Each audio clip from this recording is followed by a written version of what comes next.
흔히 우리 인생을 가리켜서 길을 걸어가는 것으로 비유합니다. 근데 가만히 생각해 보니까 그냥 길을 걷는 것이 아니라 밤길을, 컴컴한 밤길을 걷는 것과 같다라고 생각합니다. 캄캄한 가운데 걸어가면 어떻습니까? 위험한 일도 많고 특별히 방향을 제대로 가늠할 수가 없습니다. 요즘 도시에서야 표지판도 있고 가로등도 있고 그래서 별 어려움이 없습니다만 캄캄한 산길을 간다고 한번 상상해 보십시오. 얼마나 당황스러운가, 심지어 무섭기까지 할 것입니다. 부끄러운 기억입니다만 오래전에 저에게 있었던 일입니다. 벌써 40여 년의 세월이 흘렀습니다. 이제는 편안하게 말을 할 수 있을 것 같습니다.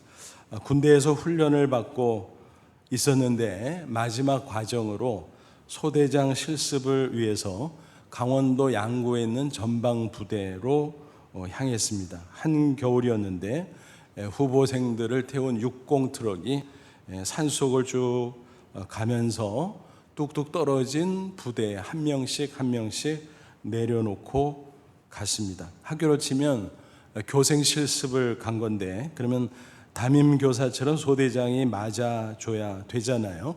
그런데 문제가 생겼어요. 때마침 소대장이 중위였는데 교육을 받으러 출타했다는 것입니다. 게다가 그날이 동계훈련 떠나는 날이었습니다.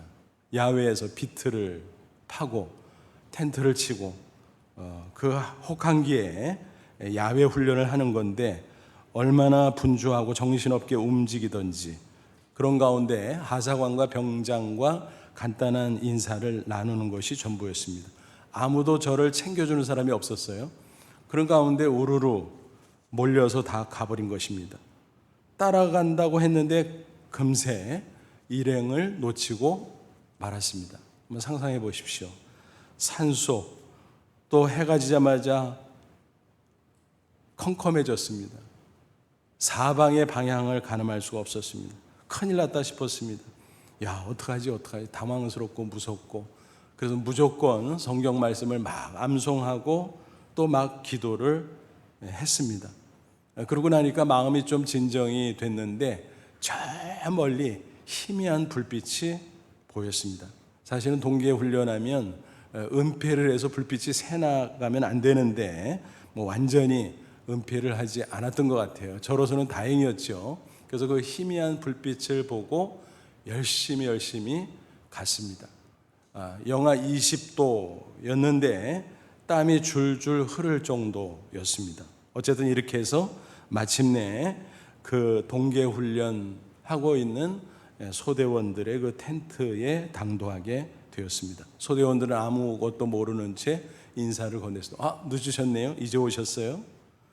얼마나 겸연쩍었던지 아무 일도 없었던 것처럼 태연하게 그냥 그렇게 좀 늦었어 이런 식으로 얼버무리고 말았습니다. 그렇게 해서 동계훈련을 시작했고 이어지는 실습을 잘 마칠 수 있었습니다. 그때 제가 절실히 깨달은 게 있었습니다. 야, 빛이라고 하는 게 이렇게 중요하구나. 지금도 그때 생각하면 아찔해요. 야, 그 빛이 없었다면 내가 어떻게 됐을까? 그 혹한기에 알 수도 없는 그곳에서 산속에서 어떻게 됐을까? 그렇죠? 그런데 물리적인 빛보다 더 중요한 것이 있습니다. 뭘까요? 그것은 바로 진리의 빛입니다. 인생을 제대로 살아가려면 진리의 빛을 발견해야 될 것입니다. 잘 아시는 고대 그리스 철학자 디오게네스의 이야기입니다. 그는 현자였지만 여러 가지 기행으로 유명하죠. 알렉산더 대왕에게 햇빛 가리니까 비키라고 그렇게 얘기했던 일화가 있잖아요. 또 그는 밝은 대낮에 등불을 들고 다녔다고 합니다. 그러니까 주위 사람들이 이게 뭐예요? 밝은 대낮에 그렇게 물으면 진리를 찾으러 나서는 거야. 어디 진리가 있어야지. 진리의 사람이 있어야지. 그렇게 대답을 했다고 하는 것입니다. 정말 그렇습니다. 우리가 인생을 제대로 살아가려면 진리의 빛이 있어야 하는 것입니다. 그래서 많은 사람들은 저마다 진리를 찾아 나섭니다. 세상의 지식, 학문, 철학, 정보, 유행, 기타 이런저런 것들을 진리로 알고 그것을 따라갑니다. 하지만 안타깝게도 세상에는 상대적 진리밖에 없습니다. 또 경우에 따라서, 상황에 따라서 바뀌는 가변적 진리밖에 없습니다. 그런 것들은 어때요? 엄격하게 말하면 진리라고 말할 수 없습니다. 진리라고 하는 것은 어떤 경우에도 변함이 없어야 되는 것입니다. 즉 절대적 진리만이 참 진리다라는 것입니다. 영국의 기독교 작가였던 C.S. 루이스가 이런 말을 했어요. 한번 잘 들어보세요. 과학은 끊임없이 변하고 있으며 언어는 끊임없이 폐허가 되고 있다. 철학은 계속적으로 자체의 주기를 순환할 뿐이며 제국은 끊임없는 흥망성쇠의 과정을 반복할 뿐이다. 어떠십니까? 맞죠? 세상이 그렇게 변천하는 것입니다. 그러면 도대체 우리 인간은 무엇을 믿고 살아야 될까? 무엇을 따르며 살아가야 될까? 그런 심각한 생각을 하다 보면 참담함을 느끼게 되지요. 그래서 세상이 이처럼 혼란스러운 것이 아닌가 생각을 해봅니다. 다행히 성경은 우리에게 분명히 증거하고 있습니다. 예수 그리스도 자신이 진리다. 주님의 말씀이 진리다라는 것입니다. 그 진리를 내 인생의 빛으로 삼을 수만 있다면 반드시 올바른 인생을 살아갈 수 있다는 것입니다. 그리고 복된 인생을 살아갈 수 있다는 것입니다. 아무쪼록 오늘 말씀을 통해서 진리이신 예수님을 잘 따라갈 수 있기를 바랍니다. 그리고 주의 말씀대로 따라감으로 복된 인생을 꼭 살아가시기를 주님의 이름으로 축원합니다. 그러면 먼저 예수 그리스도가 정말 진리 자체인가 하는 것을 따져보죠. 또 그분의 말씀이 진리인가 한번 따져보죠. 창세기 1장 보면 태초에 하나님께서 우주 만물을 창조하신 기록이 나오죠. 그때 삼위일체 하나님, 성부, 성자, 성령이 함께 창조하셨어요. 말씀으로 창조하셨다는 그 말씀이 바로 성자 하나님의 아들 예수 그리스도였습니다. 예수님이 이 땅에 육신을 입고 성탄하셨지만 그 전에는 말씀으로 계셨다라는 것입니다. 그 말씀에 대해서 요한복음 1장도 증거하고 있습니다. 요한복음 1장 1절로 3절이에요. 태초에 말씀이 계시니라. 이 말씀이 하나님과 함께 있었으니 이 말씀은 곧 하나님이라. 하나님과 함께 있었는데 그 말씀이 하나님이래요. 그러니까 구분이 되죠. 그래서 그 말씀은 성자 하나님 예수 그리스도를 가리키고 그 말씀에 하나님과 함께 있었다 그랬는데 성부 하나님 아버지를 가리키는 것입니다. 그 말씀 성자 하나님의 아들 예수 그리스도가 태초에 하나님 성부 하나님과 함께 계셨고 만물이 그 말씀 예수 그리스도로 말미암아 지은 바 되었으니 지은 것이 하나도 그가 없이는 된 것이 없느니라. 그래서 말씀이신 예수님이 창조 사역에 가담하셨다 하는 것을 알 수가 있습니다. 그러니까 예수님 하나님의 아들이니까 하나님이시네. 그렇다면 하나님이니까 진리시죠. 오류가 없으시잖아요. 또 그분이 하신 모든 말씀도 진리네. 그렇죠? 그래서 성경 말씀은 진리라고 우리가 강조하는 것입니다. 신구약 성경 전체 66권을 뭐라고 불러요? 정경이라고 부릅니다. 헬라어로 카논인데 이 카논이라고 하는 단어는 본래 갈대를 의미하는 말이었습니다. 고대에는 표준자가 없었잖아요. 그래서 그때는 길이를 잴 때 갈대를 꺾어서 그저 대충 길이를 재곤 했다라는 것입니다. 그래서 이 카논이라고 하는 단어가 갈대인데 나중에는 자, 표준, 기준 이런 의미로 발전되어 나갔습니다. 그게 이제 영어로 와서 캐논이 된 거고 우리말로 정경 그렇게 번역을 하는 거죠. 그러니까 성경 말씀은 뭐냐? 진리의 표준이라는 거예요. 진리의 표준. 정말 그런가? 성경 말씀이 하나님의 말씀이고 진리의 표준이고 정황부화인가? 맞아요. 그것은 성경의 기록 과정만 잠시 살펴봐도 동의할 수 있습니다. 여러분 66권이 어떤 과정을 거치면서 기록됐을까? 연대로 보면요, BC 15세기부터 AD 1세기까지 한 1600여 년에 걸쳐서 기록됐어요. 그것도 40명이 넘는 사람들에 의해서 기록이 됐습니다. 그런데 흥미롭게도 앞에서부터 끝까지 읽어봐도 일목요연해요. 앞뒤가 딱딱 들어맞아요. 그리고 구구절절 마치 구슬을 꿰듯이 서로 연결되어 있다는 사실을 우리가 발견할 수 있습니다. 어떻게 이런 게 가능할까? 일반 책들과 비교해서 생각하면 쉽게 알 수 있습니다. 너무너무 신기하다는 사실.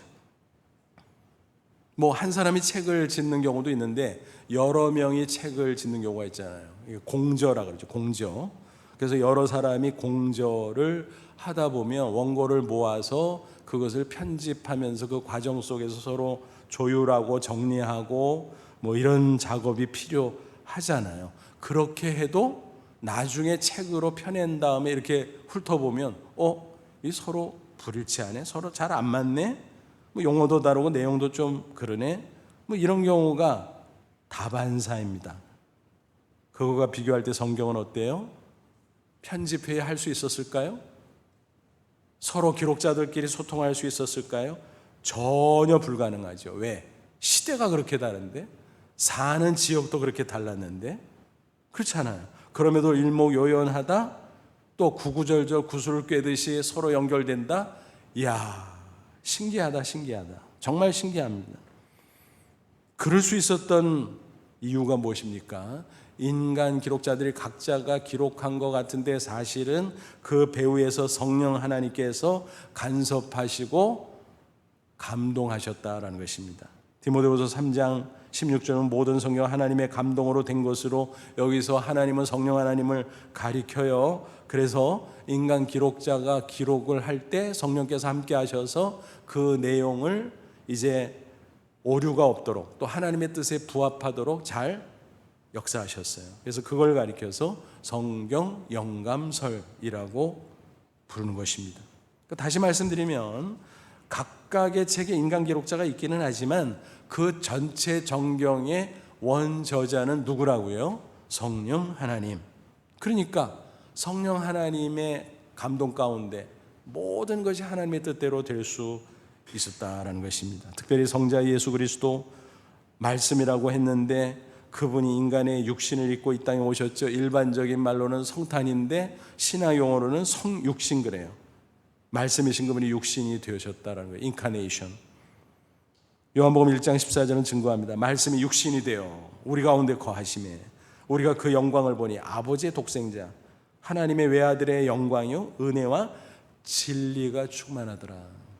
그러니까 말씀이신 예수님이 육신을 입고 이 땅에 오셨는데 성탄하셨는데, 그래서 33년 동안 이 땅에 계셨는데 보니까 그분 안에 진리가 충만하더라. 그러니까 예수님 자신이 진리요, 예수님이 하신 말씀들이 진리요, 그렇다는 거예요. 예수님께서 이제 공생애를 마무리하시면서 십자가에 못 박히게 되잖아요. 그런데 그때 어떤 과정이 있었습니까? 유대 종교 지도자들이 예수님을 싫어해서 사내들인 공회에서 어거지 불법 재판을 했어요. 그래서 죄목은 신성모독죄, 하나님의 아들이라고 맞는 소리인데 자기들이 알아보질 못했던 거죠. 신성모독죄는 유대인 율법으로 사형이거든요. 그래서 사형 선고를 내렸는데 문제는 로마의 식민 통치를 받았는데 로마법으로는 신성모독죄가 사형 해당되질 않아.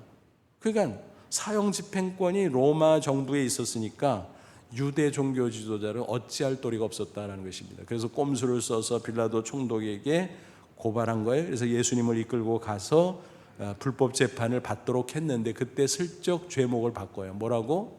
유대인의 왕이라 그랬다고. 그거 반역이잖아요. 반역. 로마법상 국가반역죄는 사형이에요. 그러니까 그런 죄목을 슬쩍 바꿔서 예수님을 십자가형으로 사형시켜달라고 주문을 한 것입니다. 그러니까 빌라도가 그래? 심각하네? 하고 예수님을 인계받아서 신문을 하기 시작합니다. 당신 유대인의 왕이야? 아니, 나는 하늘의 왕이 이 땅의 왕이 아니야. 그래? 그럼 왜 그러는 거야 도대체? 나는 진리를 증거하러 왔어. 예수님께서 그렇게 말씀하시니까 빌라도가 뭐라 그래요? 요한복음 18장 38절, 진리가 무엇이냐? 그 뭐예요? 자기가 진리 모른다는 거지. 빌라도도 어쩌면 마음속에 진리를 추구하고 있었지 몰라요. 근데 진리가 뭔지도 몰랐어요. 그래서 인생을 마구 살고 있었어요. 근데 예수님이 진리를 얘기하니까 그럼 진리가 뭔데? 어처구니 없는 말이죠. 왜냐하면 진리 자체이신 하나님의 아들이 자기 앞에 있잖아요. 근데 영적으로 무지해서 목매해서 예수님을 몰라본 거죠. 근데 어쨌든 그런 신문 과정을 통해서 빌라도는 알아차렸어요. 예수는 무죄구나. 유대 종교 지도자들이 증오심으로 핍박하느라고 이렇게 이상하게 얽어맨 거구나. 그래서 유대 종교 지도자에게 나가서 뭐라 그래요? 이르되 나는 그에게서 아무 죄도 찾지 못하였노라. 그러니까 무죄니까 석방하겠다는 거예요. 그러니까 유대 종교 지도자들이 길길이 뜁니다. 백성들까지 충동시켜서 십자가에 못 박으라. 만약 예수를 십자가에 못 박지 않으면 불충이다. 로마 황제에게 알려지면 당신 잘려.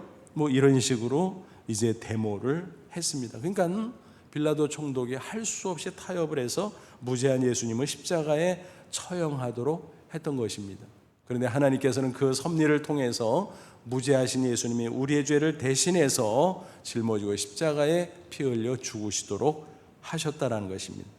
이렇게 해서 예수님의 십자가는 대속의 십자가가 되었다라고 하는 사실입니다. 어쨌든 중요한 것은 무엇입니까? 예수님 자신이 진리라는 사실입니다. 그리고 그의 모든 말씀이 진리라는 사실입니다. 따라서 우리는 예수님께서 진리의 빛이다 라는 사실을 확신하면서 그분을 따라가면 될 것입니다. 또 그의 말씀 진리의 빛이다 확신하면서 따라가면 될 것입니다. 아무리 세상이 바뀌고 또 바뀌어도 과학이 어떻고 정보가 어떻고 홍수처럼 밀려온다고 할지라도 요동하지 않고 변함이 없는 절대적 진리, 바로 예수님 또 그분의 말씀, 우리는 잘 따라가야 될 것입니다. 근대 과학의 기초를 놓았고 특별히 만유인력의 법칙을 발견한 것으로 유명한 누구예요? 영국의 과학자 아이작 뉴턴. 그가 이런 말을 남겼어요. 성경의 가르침보다 더 확실히 검증된 과학은 없다. 과학자가 한 말이니까 더 의미가 있고 감동적이죠. 흔히 많은 사람들이 오해합니다. 과학이 발달하면 발달할수록 성경과 상충되는 것들이 많아서 성경 진리가 흔들린다. 착각이에요. 오해예요. 성경의 진리는 비과학적인 게 결코 아니에요. 과학이라는 말로 설명을 굳이 하고 싶다면 이렇게 말해야 돼요. 초과학적. 왜 그런가 설명을 한번 해볼까요? 과학이라는 게 뭐예요? 하나님이 우주 만물을 창조했는데 인간이 모르잖아요. 뭐가 뭔지. 그래서 그것을 탐구해서 알아낸 거를 체계화시킨 지식이 쌓여가는 거예요. 그래서 쌓여가고 그게 오늘의 과학 아닙니까? 그러니까 많이 쌓아가서 대단한 것 같은데 사실은 모르는 게 더 많아. 그래서 과학은 발전하게 돼 있는 거예요. 그런데 하나님의 진리는 발전하고 자실 게 없어. 이미 완전하고 절대적 진리인데 뭐. 그러니까 어때요? 성경 진리에 대해서 뭐라고 할 게 없는 거죠. 자기들이 무지한 거지. 성경이 무지한 게 아니잖아요. 그죠? 그래서 그런 오해가 없어야 될 것입니다. 우리는 예수님께서 진리요, 성경 말씀이 진리요, 그 사실을 초도 의심하지 말고 확신해야 될 것입니다. 그럴 때 그 진리가 빛이 되어 우리의 인생을 올바른 길로 인도해 주실 줄로 믿습니다. 오늘 본문 성경 구절이 바로 그거예요. 시편 119편 105절, 주의 말씀은 내 발의 등이요 내 길의 빛이니이다. 내 발의 등 뭐야? 가까운 데 비춰주는 빛이죠. 내 길의 빛은 뭐예요? 저 멀리서 내가 가는 길을 비춰주는 빛이죠. 그러니까 말씀이 내 인생길의 빛이다. 진리의 빛이라는 거예요. 암쪼록 이 진리의 빛을 잘 따라감으로 올바른 인생 사시고 더 나아가 복된 인생 꼭 살아가시기를 주님의 이름으로 축원합니다. 그럼 구체적으로 그 진리의 빛이 우리 인생을 어떤 길로 인도하는가, 그것을 살펴보죠. 세 가지로 정리해 볼 수 있을 것 같아요. 생명의 길로, 축복의 길로, 그리고 승리의 길로 인도해 주시는 것입니다. 하나하나 살펴보죠. 첫째, 진리의 빛은 우리를 생명의 길로 인도해 줍니다. 성경을 보면 인간의 죄와 사망을 가리켜서 어둠으로 비유합니다. 죄로 인해서 인간은 육신적으로 죽을 뿐만 아니라 영적으로 죽을 수밖에 없어요. 그래서 그 영혼에 두려움, 허무가 밀려와요. 그게 어둠이에요. 그뿐 아니라 마지막 영원한 지옥에 들어갈 수밖에 없습니다. 그런데 예수님을 영혼 가운데 영접하면 그 어둠이 사라져요. 사망과 죄와 또 두려움과 허무 사라져요. 어둠을 이길 수 있는 것은 오직 빛밖에 없잖아요. 빛이 오면 어둠은 즉시 사라집니다. 그러므로 빛이신 예수 그리스도, 그 진리의 빛을 우리가 받아들이면 우리 영혼 가운데 있었던 죄와 사망, 두려움과 허무는 싹 사라져버리고 그 대신에 빛과 같은 평안과 기쁨으로 충만하게 된다라고 하는 것입니다. 예수님께서 어둠을 이기신 생명의 빛, 진리의 빛이라는 사실을 보여주는 사건이 있어요. 성탄 당시 어떤 일이 있었습니까? 누가복음 2장 보면 베들레헴 지경에 천사가 나타나잖아요. 목자들에게 소식을 전해주기 위해서. 그때 사방이 환한 빛으로 가득했어요. 그건 물리적인 빛이 아니에요. 영적인 빛인 것입니다. 또 예수님께서 십자가에 죽으셨다가 부활하시는 그 과정을 봐도 이 어둠과 빛의 관계를 우리가 파악할 수 있어요. 예수님께서 십자가에 달려섰을 때 오전 9시부터 오후 3시까지 6시간 동안 달려 계시다가 운명하셨는데 3시간이 경과한 정오부터 3시간 동안 칠흑 같은 어둠이 사방에 깔렸습니다. 대낮이잖아요. 어떻게 그런 일이 있었어요? 이적이죠. 물리적인 빛이 사라진 겁니다. 칠흑 같은 어둠. 근데 그것은 더 나가서 죄와 영원한 사망, 또 하나님의 심판에 관한 상징이기도 했습니다. 하나님께서 그렇게 메시지를 전하신 거예요. 그런데 사흘 만에 죄와 사망 권세, 어둠 권세 이고 부활하셨어요. 부활의 아침 어둠이 사라지고 여명이 밝아왔습니다. 마가복음 16장 2절, 안식 후 첫날 매우 일찍이 해 돋은 때에 그 무덤으로 가봤더니 비어 있었다라는 것입니다. 그러니까 부활의 새 아침이죠. 부활의 빛은 인간을 구원하는 생명의 빛인 겁니다. 성경을 보면 지옥은 어떤 곳이라 그랬습니까? 영원한 사망의 장소로 어둠이 가득한 곳입니다. 마태복음 25장 30절, 이 무익한 종을 바깥 어두운데, 지옥을 가리켜요. 내어 쫓으라. 거기서 슬피 울며 이를 갈미 있으리라. 그 어둠의 나라인 그곳에서 영원히 이를 갈며 고통 가운데 사는 것, 그것이 영원한 사망이라는 것입니다. 그 반면 천국은 영생의 장소로 빛이 가득한 나라예요. 계시록 21장 23절, 그 성, 이 성은 뭐예요? 천국의 새 예루살렘 성은 해나 달이 비춤이 쓸데없으니 이는 하나님의 영광이 비치고 어린 양 예수 그리스도가 그 등이 되심이라. 이 세상에 있을 때는 해, 달, 별이 필요해요. 또 인공적인 전등이 필요해요. 하지만 천국에 들어가면 쓸데없어. 왜? 하나님 자신이 빛이거든요. 예수 그리스도 자신이 빛이거든요. 또 그것은 진리의 빛일 뿐만 아니라 영원한 생명의 빛이에요. 그 빛 가운데 우리는 영생하게 된다라고 하는 것입니다.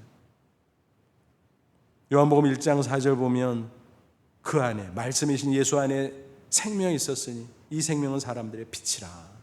그래서 이 땅에 오셔서 우리에게 생명의 빛을 주셨고 저 천국에 들어가면 영원한 그 생명의 빛 가운데 우리가 살아가게 된다라는 것입니다. 그런데 안타깝게도 많은 인간들은 이런 진리를 알지를 못합니다. 죄로 영원한 사망으로 가고 있음에도 그걸 몰라요. 영적인 눈이 어두워져서. 그래서 그냥 그리로 가고 있는 겁니다. 안타깝죠? 그런데 진리이신 예수 그리스도가 빛으로 또 생명의 빛으로 이 땅에 오셨습니다. 그 진리를 깨닫고 믿음으로 영접하는 자는 바로 그 빛을 보고 영원한 생명으로 인도함을 받을 수 있다라는 것입니다. 여기서 생명은 무엇입니까? 육신의 생명을 가리키는 게 아니죠. 영적인 생명입니다. 예수님을 믿음으로 영접하면 죄로 죽어 있었던 영혼이 거듭나는, 그래서 새 생명이 되지요. 그때부터 육신의 죽음을 넘어 천국까지 영원히 이어지는 생명, 그래서 영생이라고 부르는 것입니다. 그러니까 우리가 예수님만 따라가면 영생을 얻고 천국까지 저절로 들어가게 되는 것입니다. 예수님께서 직접 주신 말씀 계속 인용하죠. 요한복음 14장 6절. 내가 길이요 진리요 생명이니 나로 말미암아 아버지께로 올 자가 없느니라. 길, 진리, 생명, 그 앞에 각각 정관사가 붙어 있다 그랬죠. 유일성을 한 유일한 길, 유일한 진리, 유일한 생명. 그래서 그 진리이신 예수님을 통해서 하나님 아버지께 간다, 천국에 간다. 그게 생명의 길인 것입니다. 이런 진리가 성경에 다 기록되어 있어요. 따라서 우리는 진리이신 예수님을 잘 따라가고 진리인 주님의 말씀을 잘 따르며 살아가야 될 것입니다. 그러면 이 세상에서부터 영생을 누리고 장차 이 세상 떠날 때 당당히 천국에 들어가게 될 줄로 믿습니다. 링컨이 이런 말을 남겼어요. 성경을 늘 펴놓으라. 그러면 당신이 천국 가는 길도 늘 펼쳐져 있을 것이다. 성경책을 펼치고 그 말씀을 읽고 묵상하고 믿음으로 받아들이고 따라가다 보면 영생을 얻고 저 천국을 얻게 될 것이다 라는 것입니다. 아무쪼록 진리이신 예수님 진리인 말씀의 빛을 잘 따라감으로 영생을 누리다가 장차 빛의 나라인 천국에 다 들어가는 저와 여러분 되시기를 축원합니다. 둘째로 진리의 빛은 우리를 축복의 길로 인도합니다. 인간의 범죄, 타락으로 세상에는 저주가 가득합니다. 어둠이죠. 그런데 진리를 따라 살아가게 되면 하나님께서 축복의 길로 인도하십니다. 빛이죠. 신명기를 보면 이 어둠과 빛으로 인생이 각각 갈라진다라는 사실을 강조하고 있습니다. 계속 반복되는 거예요. 너희들 앞에 복이 있다. 그리고 저주가 있다. 양갈래로 갈라진다라는 거예요. 어떻게 해요? 진리를 따라가느냐 아니면 진리를 따라가지 않느냐, 그것에 좌우된다는 것입니다.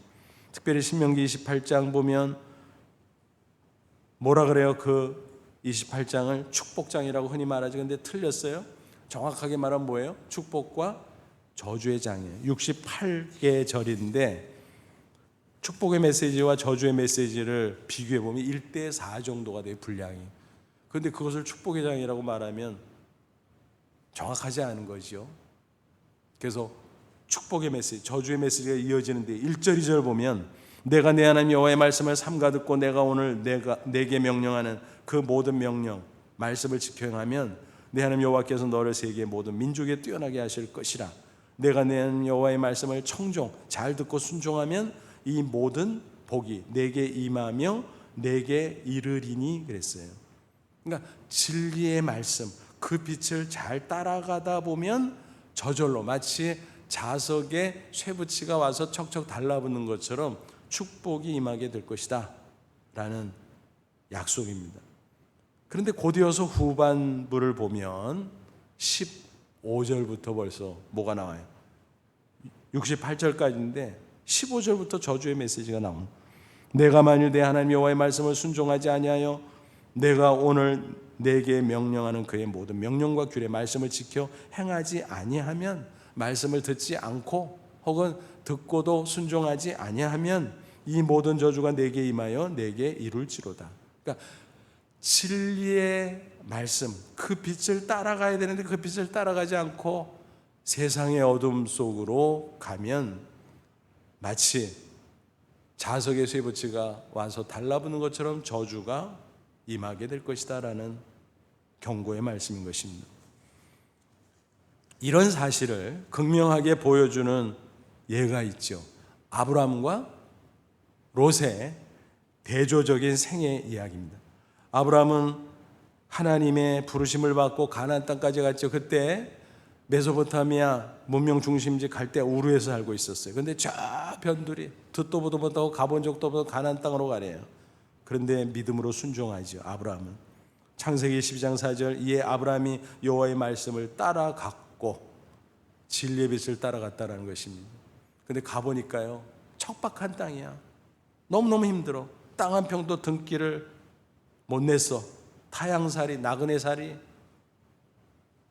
그러니까 거기서 사는 게 참 힘겨웠어요. 그러던 중 조카 롯이 이제 성인이 되면서 은근히 아브라함 곁을 떠나려고 하는데 어느 날 무슨 일이 터졌어요. 아브라함이 가만히 보니까 롯의 목자, 아브라함 목자 사이에 다툼이 있는 거예요. 왜냐하면 땅이 좁아가지고 목초가 부족해. 그래서 목자들끼리 싸우다가 삼촌하고 조카 의 갈리겠다. 그래서 조카 우리 조금 떨어져 지내지. 기다렸다는 듯 롯은 알았어요 하고 좋은 데를 찾아서 훌쩍 떠나버립니다. 아브라함이 얼마나 허전했을까. 하지만 그는 진리의 말씀을 따라가는 사람이었기 때문에 가나안 땅을 떠날 수가 없었습니다. 하지만 롯은 어때요? 진리의 빛을 따라가는 사람이 아니었어요. 세상의 좋은 것들을 따라가는 것이요, 세상의 가치, 세상의 기준, 그것을 따라갔다는 것입니다. 그래서 어떻게 되는가 보세요. 창세기 13장 12, 13절 아브라함은 가나안 땅에 거주하였고 롯은 그 지역의 도시들에 머무르며 좋은 데 찾아가고 또 찾아가고 가다가 그 장막을 옮겨 소돔까지 이르렀더라. 소돔 사람은 여호와 앞에 악하며 큰 죄인이었더라. 어둠의 도성을 따라간 겁니다. 아무리 가나안 땅이 척박해도 하나님의 진리의 말씀을 따라가는 것이었습니다. 그런데 그걸 모르는 채 그것을 부정하고 엉뚱하게 어둠 속으로 기어 들어갔다는 것입니다. 몇 차례 경고했지만 그곳에서 눌러앉아 떠날 줄을 몰랐습니다. 하나님께서 마침내 유황불 심판을 내리지요. 그런데 아브라함이 그 소식을 미리 듣고 간절히 기도합니다. 우리 조카 좀 봐주세요, 봐주세요. 그 기도를 들으신 하나님께서 불쌍히 여기시고 천사를 보내서 롯과 그 아내와 두 딸을 밖으로 빼내죠. 다른 사람들은 듣고도 조롱이나 하고 따라 나서지 않아서 4명만 나왔는데 경고했어요. 절대 뒤돌아보지 마라. 그들은 빈몸으로 빠져나가는데 아내가 미련이 많았는지 뒤를 돌아봤고 그만 소금 기둥이 되어버리고 말았습니다. 롯과 두 딸만 겨우 빠져나왔는데 세상의 소돔성과 어둠의 도성에서 살다가 얼마나 도덕적으로 타락했는지 두 딸이 무슨 짓을 해요? 아버지 술 취하게 해서 오늘은 너 내일은 나 하룻밤씩 동침했고 자식을 낳게 됩니다. 그게 모압 족속, 암몬 족속의 조상들이에요. 여러분 구약 역사를 보세요. 이스라엘 민족이 모압과 암몬 족속 때문에 얼마나 고통을 당하는가 보세요. 그게 롯의 씨앗들이었다라는 것입니다. 어이없죠? 기가 막히죠? 그러니까 아브라함의 생애를 쭉 추적해보면 처음에는 느리게 가는 줄 알았어요. 너무 힘들다, 잘 안 되는 것 같다. 그런데 갈수록 하나님께서 그를 크게 축복하는 것을 우리가 확인하게 됩니다. 그는 진리의 말씀, 그 빛을 따라갈 때 축복의 길로 인도함을 받았다는 것입니다. 반면에 롯은 어때요? 막 토끼처럼 막 폴짝폴짝 뛰면서 빨리 달려가는 줄 알고 잘 되는 줄 알았는데 빨리 망하는 길이었어요. 어둠 속으로 기어 들어가는 것이었어요. 너무너무 안타깝지요. 어느 목사님의 간증입니다. 한 성도가 경영하는 회사를 방문하게 됐어요. 벤처기업으로 여러 첨단 장비들을 취급하는 회사인데 보니까 그게 쭉 진열이 되어 있는 거예요.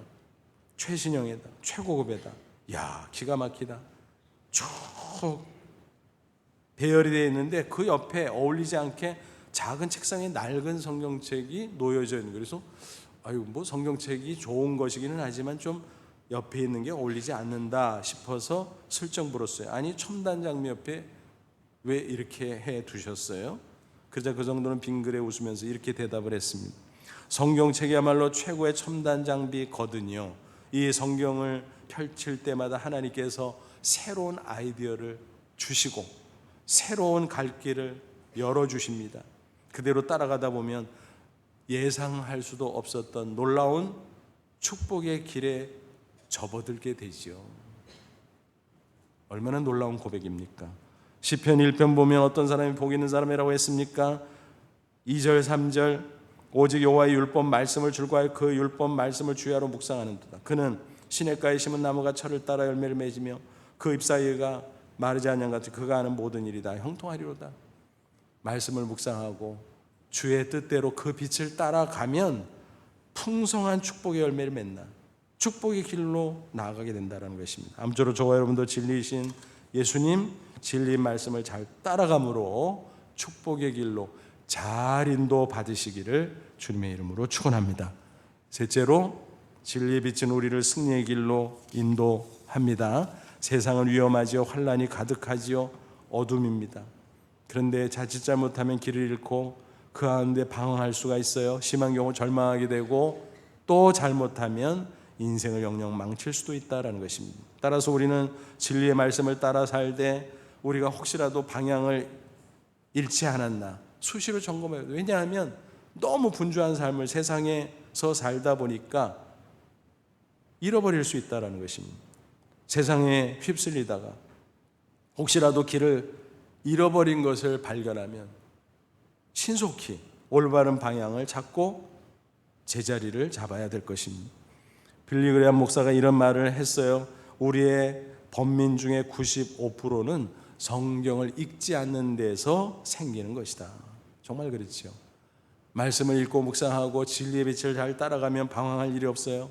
근데 그것을 놓치면 그 틈을 타고 어둠이 우리를 덮치고 어두운 길로 우리가 빠져버릴 수도 있다라는 것입니다. 그러므로 혹시라도 그런 길을 잃어버리는, 방향을 잃어버리는 상황이 벌어지면 속히 진리의 말씀을 다시 붙들어야 될 것입니다. 시편 119편 176절 이른 양같이 내가 방황하오니 주의 종을 찾으소서 내가 주의 계명들을 잊지 아니함이라. 말씀을 놓칠 때 이른 양처럼 방황할 수밖에 없다는 것. 그러나 주님 나를 붙잡아 주십시오. 그리고 내가 주의 말씀을 붙잡겠습니다. 그런 고백이지요. 마치 이런 것입니다. 캄캄한 밤바다를 항해하는 배가 그만 길을 잃고 표류를 합니다. 나침반도 볼 수가 없을 정도예요. 그러면 어떻게 하지요? 구름 사이로 보이는 별들 찾아야 됩니다. 북극성 찾아야 됩니다. 왜요? 북극성은 정북향이거든요. 그래서 그것을 다 찾으면 그것을 기준으로 방향을 잡고 나아갈 수 있고 결국 승리할 수 있다는 것입니다. 아주 오래전에 군 형무소에서 있었던 일입니다. 2명의 사형수가 있었는데 A는 탈영해서 총기 난사로 무고한 민간인들을 살해했어요. B는 월남전에 참전했는데 화가 난다고 동료 병사들을 향해 총을 난사해서 여러 명을 살해했습니다. 그래서 사형수가 되어서 각각 수감 중이었습니다. 그런데 A와 B의 인생이 완전히 갈렸습니다. A는 처형 날짜가 다가올수록 발악을 했습니다. 그리고 이제 얼마 남지 않은데 뭐하지? 자기 있는 돈 없는 돈 다 긁어다가 먹을 것을 사서 실컷 먹고 죽자 생각하고 실행했습니다. 그러다가 결국 형장의 이슬로 사라져 버렸죠. B도 잠시 그런 생각을 했어요. 얼마 남지 않았는데 먹고 싶은 거 실컷 먹을까? 나 돈 있는 거 다 긁어서 먹을 거 사서 실컷 먹고 죽을까? 근데 그건 아니라고 마음을 고쳐 먹었습니다. 왜냐하면 교도소에서 다행히 복음을 받았어요. 믿음이 생겼어요. 내가 큰 잘못을 해서 사형수가 됐는데 그렇다고 내가 이렇게 살면 안 되지. 내가 있는 돈 조금이지만 좋은 일 했으면 얼마나 좋을까라는 그런 생각을 하기 시작했습니다. 그러던 중 어느 날 어느 교회 찬양대가 위문을 왔어요. 근데 그 찬양대원들이 노래하는 모습을 보고서 큰 감동을 받아요. 천사들이 따로 없구나. 그래서 은혜를 받은 그가 목사님에게 가서 사정을 합니다. 목사님 내가 이만큼 돈이 있는데 별것 아니지만 이거 드릴 테니까 꼭 좋은 일에 제 대신 사용해 주십시오. 근데 마침 교도소 교회를 건축하고 있었습니다. 강대상을 구입하게 되는데 그 돈을 써야 되겠다는 마음이 들었습니다. 목사님이.